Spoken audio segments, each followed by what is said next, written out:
Hello साथियों। सातवीं पारमिता सच्च पारमी यानी सत्य पारमिता का उपयोग महत्वपूर्ण है। चीजें जैसी हैं उन्हें वैसा ही जाना और माना जाना चाहिए। चीजें जैसी नहीं हैं उन्हें वैसा नहीं जाना और माना जाए। व्यवहारिक जीवन में उपमा या प्रतीक को सत्य मान लिया जाता है। इससे सत्य की समझ नहीं बन पाती।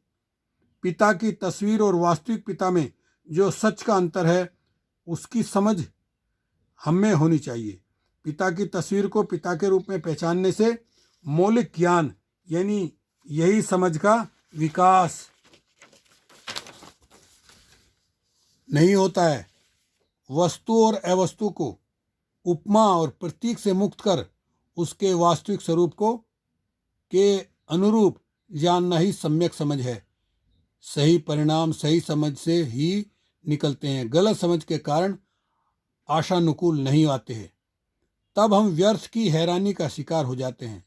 वास्तव में असफलता के अंतर्निहित वे निर्णय होते हैं जो अवास्तविक मान्यताओं और असमझ पर किए गए हैं।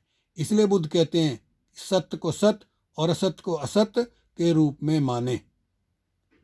अब चलते हैं आठवीं पारमिता, अधिष्ठान पारमिति। अधिष्ठान पारमिति को अधिष्ठान पारमिता भी कहा जाता है, जिसका आशय है अपने उद्देश्य तक पहुंचने का दृढ़ निश्चय। यह एक भावना है जो आपको कार्य लक्ष्य की यात्रा को पूर्ण करने के लिए दृढ़ करती है। यह पारमी आप में इस भावना पर निष्ठा टिकाती है कि जब तक मेरा यह काम पूर्ण नहीं होता तब तक मैं इस कार्य को करने में दृढ़ता पूर्वक लगा रहूंगा। कार्य लक्ष्य की यात्रा की पूर्णता के प्रति दृढ़ता में यदि कमी है तब सफल होना संदिग्ध हो जाता है। कठिनाई प्रत्येक कार्य की जड़ में होती है। अडिगता प्रत्येक कार्य की कठिनाई का नाश करती है।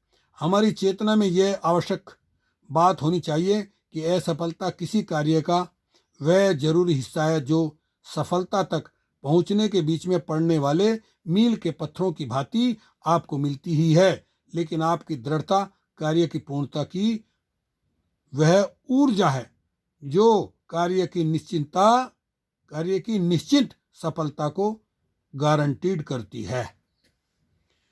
चलिए अब रह गई एक पारमिता, उसको सुनाते। दो पारमिता।